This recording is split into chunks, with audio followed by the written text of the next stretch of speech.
Donc là j'ai ouvert un petit coup de Jura. Bon, je pense que ça va aller comme il faut là, un petit coup de Savagnin sur un petit plat coquille Saint-Jacques truffe, parce que c'est les premières truffes de la saison. On a reçu 2 truffes des frères Jomard, c'est les toutes premières.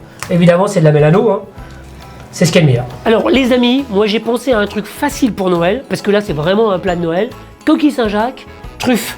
Alors j'en ai parlé plein de fois, mais je vous ai jamais montré comment on fait. Vous allez voir, c'est fait en, allez, 40 secondes. Et pour les apéros, pour Noël et pour Nouvel An, vous allez faire un tabac. Moi ce que j'aime pendant les fêtes, c'est passer du temps avec les gens. Donc pas toujours passer trop de temps dans la cuisine. Et donc des petits snacks comme ça rapides, c'est super à faire. Alors, petite truffe, hein, 50 grammes, mais on n'en utilise pas beaucoup pour faire des snacks. Je vais couper ça en tranches. Moi j'aime bien quand il y a un peu de marge dans la truffe, comme vous pouvez le savoir. Quand on coupe les truffes comme ça, il y a quelque chose d'important.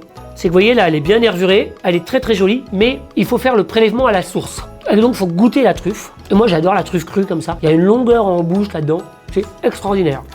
Donc tac, on coupe, hein. On va mettre 2 tranches de truffe pour 3 tranches de coquille Saint-Jacques. C'est beau, hein. Bon évidemment c'est du snack de luxe, hein, parce qu'au prix de la truffe, on n'en parle pas. Rentrons dedans, on ferme la porte parce qu'il fait froid là, on va pas payer le gasoil pour tout le monde. T'as qu'à t'installer dans le fond là sur la table 5, j'arrive. Bon les gars c'est pas tout ça, mais il y a un restaurant qui est ouvert, il va falloir se mettre à bosser, donc on va bouger quoi. Alors, moi j'aime pas le corail dans les snacks. Donc je coupe la coquille Saint-Jacques en 3. Voilà. Alors tu vois, c'est facile, hein. Tu coupes la coquille Saint-Jacques en 3, tu mets une tranche de coquille Saint-Jacques, une tranche de truffe, une tranche de coquille Saint-Jacques, une tranche de truffe, une tranche de coquille Saint-Jacques, un petit cure-dent, facile, rapide, efficace, comme une sucette. Tu l'as dans la main, tu l'as dans la main. Mais j'ai dit que ça serait meilleur avec un peu de fleur de sel. On a un copain qui nous a amené de la fleur de sel.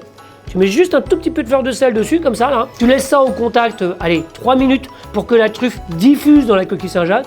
Et après, d'un coup, en bouchée. Voilà, alors ça, c'est bon. Et ça marche à merveille. Toujours le faire avec des coquilles Saint-Jacques qui sont extra fraîches. Faut pas faire ça avec des coquilles Saint-Jacques qui ont 2 jours au frigo, quoi.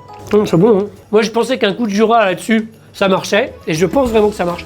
Parce que ça va redonner un coup de peps à la truffe. Et ne pas hésiter à manger de la truffe comme ça, là. À la croque au sel, crue, quoi. C'est la saison, on y va, là. Ça démarre les truffes. C'est quand même une recette typiquement pour les fêtes, donc j'en profite pour vous souhaiter un joyeux Noël, une bonne année, une joyeuse Pâques. Et puis, non, c'est pas Pâques encore, ça sera pour les chocolats. Donc, je vous souhaite à tous et à toutes de joyeuses fêtes. Profitez bien. À bientôt. Salut.